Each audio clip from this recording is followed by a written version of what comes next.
alamin. Wassalatu wassalamu ala asyrafil mursalin sayyidina Maulana Muhammadin wa ala alihi washabihi asma'in. Nama ba'du. Aku gumi ya itu ketika orang lain a priori dengan Ibnu Taimiyah. Bali itu ya kadang uji Ibnu Taimiyah. Tapi ya kadang kritik. Yang dikritik tentu pendapat Ibnu Taimiyah yang tidak membolehkan orang ziarah Rasulullah SAW. Tapi yang dipuji adalah Ibnu Taimiyah meyakini bahwa qiraatul Quran itu tanfaul mayyit. Itu dipuji-puji sama Bali, Ibnu Taimiyah dikutip, Ibnul Qayyim dikutip. Ini yang bahaya, yang sering Quran mengingatkan. Jadi ada status yang disematkan oleh anak cucu kayak orang Yahuda tadi, Yahuda bin Yakub bin Ishak bin Ibrahim itu menstatuskan mbah-mbahnya yang bernama Ibrahim itu Yahudi. Sampai Quran sendiri yang bela makana Ibrahimu Yahudiyah wala Nasraniyah. Karena secara geografis sekarang Ibrahim di Israel dan otoritas itu juga milik mereka, sehingga mereka bisa masang-masang atribut yang menunjukkan kalau itu Yahudi. Beberapa al-alim al-alamah yang minnah itu sudah wafat dan kadang-kadang dzurriyyahnya itu tidak kita. Kalau sekarang orang bahasakan kubu sebelah. Akhirnya ya nggak boleh dikholi, nggak boleh diziarah. Terus seakan-akan yaqtaduna bi ra'yi, seakan-akan mereka berpendapat dengan pendapat syekh ini, padahal enggak. Nah sehingga tradisi ketersambungan sanad tadi, baik secara genetik atau secara asbab, itu harus terjaga. Andai kan kita ini sepakat dengan ilmu, ya kita tahulah. Kalau Abu Hanifah itu tidak kunut, Imam Syafi'i kunut, berarti kunut itu mazhabnya Abu Hanifah, bukan mazhabnya Mbah Ahmad Dahlan. Apa ndak kunut itu mazhabnya Abu Hanifah, bukan mazhabnya Mbah Ahmad Dahlan. Kita kunut itu mazhabnya Imam Syafi'i, bukan mazhabnya Mbah Hasyim. Ini semuanya masih dalam bingkai ilmu. Adzan qobla subhi juga riwayatnya jelas. Tidak adzan ya sudah perilaku kita sudah jelas. Dulu Mbah Mun sering didik kita gitu. Saya sering dengar cerita kalau dulu Pak Arif Fakhruddin begitu hormat sama Mbah Ali, apalagi dzurriyyahnya Mbah Azhar Basir. Nah beliau dulu ngaji di Termas. Dulu itu enggak ada masalah karena semuanya dianalisis pakai ilmu. Tapi sekarang pakai identitas, yang kunut itu NU, yang enggak kunut Muhammadiyah. Berarti Abu Hanifah itu Muhammadiyah, Imam Syafi'i itu NU. Berarti Imam Syafi'i itu ya anak buahnya Ki Miftahul Ahyar kira-kira gitu kan. Nah, kan anak buahnya Pak Said Akil. Kan terus jadi repot. Dulu kita ini pengagum ilmu, bukan pengagum perbedaan. Sehingga di sini yang saya kagum dari sekian ceritanya Mbah Ali Maksum, supaya kitab ini to point, supaya enggak lama-lama karena waktunya juga. Nanti kalau kemalaman ini kena semprit ini sudah. Ini diantara yang diceritakan Bali itu unik.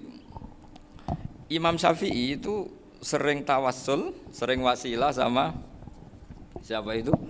Abu Hanifah. Ini sudah tak petakan, saya baca yang sensitif lah, so yang ini ya.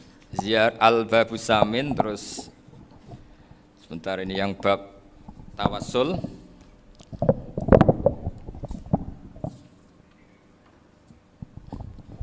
Ini halaman 90, mungkin santri-santri kerap ya bisa ngecek lagi di kitab Hujatul Ahli Sunnah. Ketika cerita tawassul, di antara yang diceritakan Mbah Ali Maksum adalah perilaku ya, bukan sekedar statement tapi apa? Perilaku. Perilakunya Imam Syafi'i atau ahwalnya kalau bahasa halusnya, yang selalu ke makamnya Abu Hanifah untuk tawassul. Padahal Imam Syafi'i itu orang yang secara ilmu sering kritik Abu Hanifah. Jadi ini saya baca ini di halaman 100, jadi tawassul mulai halaman 9 berapa ini? Sampai halaman ini yang Qala sami'tu Syafi'iyya yaqul inni la atabarraku bi Abi Hanifata wa aji'u ila qabri fi kulli yaumin zairan. Fa idza uridat li hajatun shallaitu rak'atain, halaman 100, wa ji'tu wa sa'altu wa ta'ala al-hajat indahu fama tab'udu anni hatta tuqda. Kanal Imam Syafi'i ayyama huwa bi Baghdad yatawassalu bil Imam Abi Hanifah yaji'u ila dorihi fayusallimu alaihi wa yatawassalu ila Allah bihi fi qada'i hajati. Terus wa yatawassalu Imam Ahmad bi Imamin Syafi'i. Jadi di antara yang diceritakan Mbah Ali Maksum itu betapa Imam Syafi'i yang terkenal sering mengkritik Abu Hanifah dalam tatanan fikih karena beliau tidak percaya ada istihsan Abu Hanifah berpendapat adanya istihsan, dan kita tahu lah ikhtilafu Syafi'i wa Abu Hanifah itu besar sekali. Tapi beliau itu tahu Abu Hanifah itu orang yang sangat soleh. Abu Hanifah itu kalau ketemu sama orang yang utang beliau itu yang lari bukan yang utang Abu Hanifah, karena takut orangnya itu izin. Jadi kalau ketemu yang utang di jalan itu yang sembunyi itu Abu Hanifah. Kenapa engkau sembunyi? Ada yang utang saya lewat, nanti orangnya malu. Jadi setingkat Robi'ah Adawiyah itu beliau di rumah ada maling itu sembunyi. Ditanya kenapa engkau sembunyi? Malu, gak ada yang dimaling. Malu sama malingnya karena serumah itu gak ada barang yang layak dicolong itu. Itu Robi'ah dia sembunyi. Itu yang bisa niru itu Abu Hanifah. Jadi wali-wali besar ini ternyata saling menghormati dan saling tawassul. Nah saya berharap tawassul ini bukan sekedar perilaku sosial, tapi memang ada sanadnya. Sehingga terus diceritakan Bali di sini dulu istaqa Umar bil Abbas. Kata siapa tawassul harus dengan Rasulullah SAW? Dulu istaqa Umar bil Abbas. Sayyidina Umar itu tawassul istisqa dengan Sayyid Abbas, padahal kita tahu Sayyid Abbas ini tidak nabi. Terus beliau cerita sampai Imam Syafi'i tawassul sama Abi Hanifah. Sehingga enggak ada perdebatan itu kan Umar. Kalau Umar kan ada jaminan boleh diikuti karena beliau sahabat. Bali cerita tentang Imam Syafi'i yang tawassul dengan Abu Hanifah. Seargumentatif itu. Maka saran saya kepada alumni Kerapyak, santri-santri Kerapyak, karena saya hanya berani ngomong sama santri Kerapyak, sama mas saya ada berani kalah sepuh. Itu tradisi keilmuan itu harus dijaga dengan hujjah dan dengan tadwin, dengan pembukuan. Saya punya sekian cerita ya, misalnya dulu kita mungkin iskal itu janggal. Kenapa sih orang Islam tukaran sama orang Islam itu? Sehingga di antara doa Nabi yang enggak dikabulkan Allah, enggak boleh dikabulkan sama Allah enggak boleh, bukan berarti enggak mustajab. Redaksinya famana aniha, memang enggak boleh. Redaksinya bukan falam yastajib lahu tapi famana aniha. Di Al-Marrah As-Salisa ini Nabi dilarang, yaitu melarang umat Islam itu jangan sampai tukaran sama umat Islam sendiri. Itu kata Allah, ya enggak bisa kata Allah, kalau itu tidak saya kabulkan. Itu dulu guru-guru kita nyontohkan sederhana. Kira-kira kalau saya tukaran wek Gus Zofuru, Mbah Mun luwih ikhlas dibanding ditukari wong liya. Nek ana kakak ditabuk adik, wong tua luwih ikhlas dibanding ditabuk tangga. Barokahnya membaca kita lebih mentoleransi. Kalau ada Mbah Hashim dikritik Mbah Fakih Mas Kumambang, kita ikhlas itu. Tidak dikritik guru PAUD itu kan. Atau dikritik orang-orang yang nggak bisa ngaji. Artinya ternyata keliru kita bilang kiai kok tukaran. Justru bagus kiai tukaran dibanding kiai dikritik guru PAUD atau dikritik orang-orang yang nggak bisa baca kitab. Akhirnya barokahnya baca kita menjadi tahu. Jangan hanya ngaji fikih. Kalau hanya ngaji fikih itu posisi Abu Hanifah itu seakan-akan nyun sewu orang yang sangat tidak ahli hadis. Karena beliau di situ kelihatan kalah sekali dengan Imam Syafi'i. Apalagi di perdebatannya Muhammad bin Hasan Asy-Syaibani dengan Imam Syafi'i itu kelihatan sekali betapa Abu Hanifah itu orang yang nyun sewu ditinggalkan dalam ilmu hadis. Sampai beliau hanya dapat gelar min ulama ahli ra'yi, termasuk ulama yang kuat logikanya. Juga harus baca kitab-kitab seperti ini. Ternyata di balik Imam Syafi'i mukhalif pada beliau di bab-bab fikih, perilakunya sangat hormat. Sampai beliau tuh kalau tawassul ke kuburannya Abu Hanifah. Dan beliau ngendikan an-nasu fil fiqhi iyalun ala Abu Hanifah. Semua orang yang ahli fikih itu masih anak buahnya Abu Hanifah. Saya berkali-kali cerita, mazhab Syafi'i itu alatut tadhir hanya dua, yaitu alma wa turab. Abu Hanifah nambahi wanar. Alasannya Abu Hanifah orang mukmin yang dosanya banyak itu dibakar di neraka, dan alasannya Allah litadhirihim, untuk mensucikan mereka. Sehingga pikirannya Abu Hanifah an-nar itu min alatit tadhir. Apa yang terjadi ketika bata itu batu bata yang dibakar, di situ campur teletong, campur apa-apa, itu kalau sudah mazhab Abu Hanifah selesai, sudah suci. Karena sudah ngelewatin pembakaran. Meskipun kita tidak akan kalau kehilangan air terus wudu dengan api, bisa bunyak semua itu. Tapi apapun itu menjadi solusi. Sehingga saya punya kitab namanya Ikhtilafu Malik, Ikhtilafu Malik wa Abu Hanifah atau Ikhtilafu Syafi'i ma Abu Hanifah. Itu kelihatan sekali kalau Abu Hanifah itu nyuruh posisinya kalah. Karena yang ngarang orang-orang Syafi'i. Tapi kalau melihat kitab-kitab kewalian, misalnya di kitab Mizan Kubro ini juga sering disebut kisah itu Mbak Ali Maksum tentang Imam Sa'roni. Berkali-kali beliau mengutip Mizan Kubro. Itu Abu Hanifah adalah orang yang sangat mukasyafah. Artinya ketika Nabi cerita air wudhu itu menjatuhkan dosa, tidak ada air wudhu yang jatuh ke kamu kecuali saat itu juga dosa kamu jatuh. Itu beliau datang ke Madharota Kufah. Kemudian beliau bilang sama si orang tua tadi, tub anizina. Orangnya terus bilang atubu minazina. Ada lagi pemuda datang dibilangin tub an ukuki walideka. Terus bilang tub tu an ukuki walidaya. Sampai yang terakhir ada tub an simai alatilahwi atau an samai alatilahwi. Terus tub tu an samai. Ketika orang itu ditanya, kenapa engkau begitu tahu dosanya apa? Saya tahu air wudhu ini menjatuhkan apa. Jadi kira-kira kalau zina mungkin ya batang babi lah. Kalau hanya sekedar melihat bak-bak mungkin ya curut atau tikus lah kira-kira gitu. Nak dulu sediluk ya mungkin ya tikus cilik gitu. Nak dulu suwi ya tikus werok itu atau apalah. Pokoknya beliau itu tahu. Tapi anehnya Abu Hanifah apa? Setelah itu dia nangis minta mukasafahnya ditutup. Ya Allah, saya ini mukasafah kok malah menjadi tahu sawatil mukmin. Padahal aturan syariat jenengan man satara musliman satarahu, bahwa enggak baik melihat jeleknya orang mukmin. Minta ditutup. Makanya saya ini bangga ada mukasafah. Makom yang kita sampai sekarang itu makom setelah Abu Hanifah mukasafah. Jadi Abu Hanifah repot-repot mukasafah, minta makomnya ditutup tidak menjadi mukasafah. Dan alhamdulillah kita sudah tidak mukasafah sebelum minta ditutup. Jadi kita ini keren. Keren karena aturannya itu man satara musliman satara huwa, yang tidak tahu aibnya orang muslim maka Allah akan nutupi aibnya di akhirat. Dan kita alhamdulillah barokahnya tidak mukasafah, tidak ngerti aibnya orang mukmin. Jadi kita harus pakai patokan ilmu.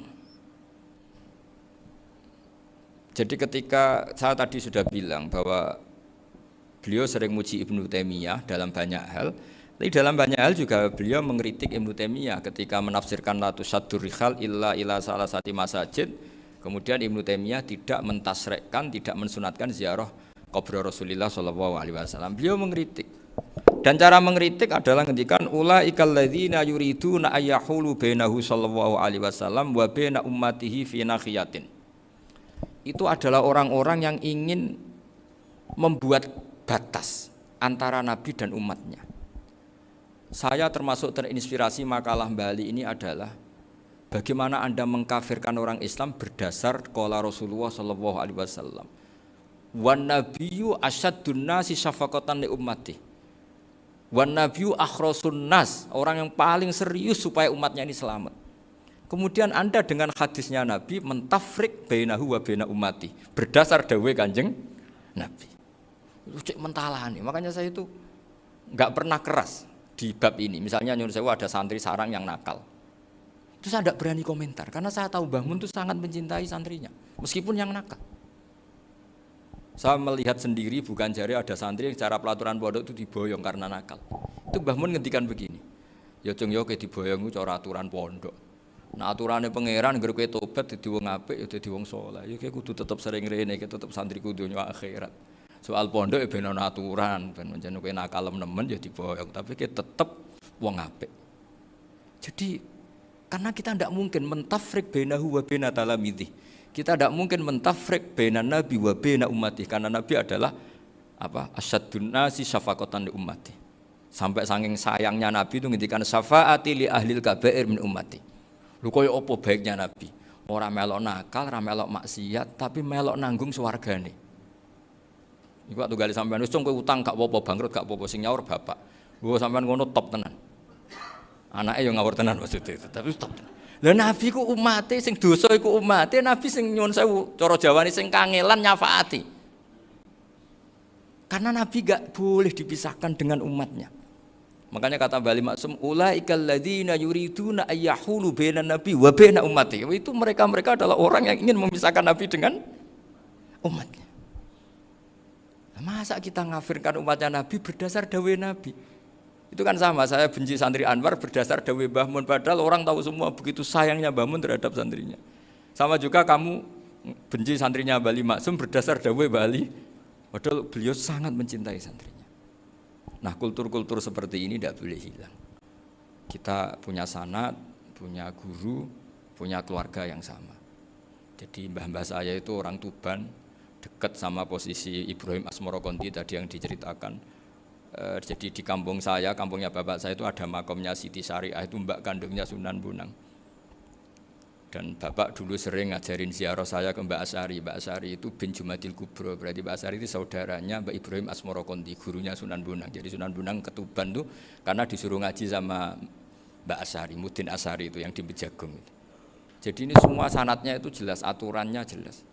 Kan Sunan Bonang bin Ampel bin Ibrahim Asmoro Konti bin Jumadil Kubro. Lah yang Mbak Asari ini adiknya Ibrahim Asmoro Konti, makomnya di Bejagung di Tuban. Dulu Sunan Bonang sebelum ngaji kemana-mana ngaji di Bejagung itu di Mbak Asari itu. Terus kemudian Sunan Bonang hidup di Lasem, di Pasujudan di Lasem. Makanya Lasem banyak orang alim karena ya dulu Sunan Bonang itu di antara aktivitasnya itu di Pasujudan di Lasem itu. Wafatnya kila di Bonang, kemudian mau dibawa orang Madura ke Madura, terus diambil Mbak Asari, pernah mbahnya karena Muammar Mbak Asari, terus dimakamkan di Bonang. Jadi cara berpikir Mbah Ali ini menginspirasi saya, kita tidak boleh mengkafirkan umatnya Nabi berdasar dawai Nabi. Karena apa? Itu yang tidak diinginkan Nabi. Nabi itu inginnya yang di luar itu masuk, bukan yang sudah di dalam dikeluarkan. Itu kata beliau, ulaikal ladzina yuriduna ayyahulu bainan nabiyyi wa baina ummati. Orang-orang yang tidak mentasrek ziarah pada Nabi adalah orang-orang yang ingin memisahkan Nabi dengan. Dan begitu kias berikutnya, orang-orang yang sidik-sidik muni ini kafir, ini sudah enggak benar, ini la yurja khairuhu, itu orang-orang yang memisahkan. Dan lucunya berdasar dawai Nabi. Makanya semua kalau sampai ngaji Mizan Kubro, ini kitab yang sering dikutip Bali Maksum, ketika Nabi ngintikan laisa minna man ghasyana, laisa minna man latomal hudud wa syaqqal juyub bada'a bid'awal jahiliyah, laisa minna min tilkal khoslah. Semua ulama mentafsiri laisa minna fi tilkal khoslah, bahwa dalam hal itu Islam tidak bertanggung jawab. Masa menipu berdasar dibolehkan Islam, kan tidak mungkin. Semua perilaku yang salah disebut Nabi laisa minna fi tilkal khoslah, bukan laisa minna fayakunu huwa kafirun. Tidak ada satu ulama yang mengatakan laisa minna berarti orang ini kalau menipu sudah kafir. Ketika dosa ya sak dunya kafir kabeh. Siapa enggak pernah menipu? Sekedar pernah. Siapa enggak sering menipu bahkan? Hobi kadang ya rezekinya dari nipu. Lah itu kalau betul maknanya laisa minna terus kafir, semua orang di dunia kafir. Karena siapa sih yang selain Nabi yang enggak, selain Nabi kan enggak mungkin apa? Maksum. Belum lagi menurut teori usul fikih ada nipu yang wajib. Ya kan, misalnya kita orang baik ketemu orang dolim yang memburu perempuan mau diperkosa terus bersembunyi, yang kita tahu, kita wajib nipu apa wajib jujur? Ketika orang dolim tanya, perempuan tadi kemana? Wajib nipu apa wajib jujur? Wajib nipu, karena kalau kita jujur berarti memberi peluang orang dolim menemukan buruannya. Jadi betapa alimnya. Dan ketika kitab Mizan Sa'roni dipakai Bali, dipakai Mbah Mun, saya pernah ngaji Mbah Mun, terus kita tahu maknanya laisa minna fi tilkal khoslah. Sehingga kita tidak mengatakan laisa minna dengan terjemahan letterlek tidak termasuk umatku. Kita tidak akan menambahi fa tafriq fayakunu kafiran, tidak akan selamanya. Karena maknanya laisa minna fi tilkal khoslah. Kenapa kita selalu begitu? Karena enggak mungkin kita memisahkan umatnya Nabi dengan Kanjeng Nabi berdasar dawuh Kanjeng Nabi. Karena Nabi adalah berstatus bil mu'minina raufur rahim. Jadi, tapi saya mohon, ini kitab ini bagus sekali. Di antara yang saya senang adalah beliau cerita kalau Imam Syafi'i sering tawassul sama Abu Hanifah. Padahal kalau kita ngaji di kitab-kitab fikih, Abu Hanifah itu kayak tersangka lah. Di bab ilmu apa? Hadis. Sampai biasa kan di kitab Minhajut Thalibin, walaysa li Abi Hanifah hadisun sahihun. Jadi habis cerita madzhab Malik, madzhab Syafi'i, terus walaysa li Abi Hanifah madzhabun apa hadisun. Wah, kasihan ini. Tapi kalau kamu ngaji Mizan Kubro, Abu Hanifah ini dapat posisi. Karena mesti Mizan Kubro ngendikan faroja'al amru ila martabatayil mizan. Kemudian dua madzhab ini sama-sama benar, tinggal kamu milih yang musyaddid apa yang mukhaffif. Milih dosis tinggi apa dosis ringan, monggo. Dan itu saya ulang lagi, kitab-kitab yang sering dibaca Mbah Ali Maksum, kemudian Mbah Mun, guru-guru kita. Dengan demikian maka benar Gus Sofur tadi, kultur kita, tradisi kita tetap terjaga. Nggih, mohon maaf. Assalamualaikum warahmatullahi wabarakatuh.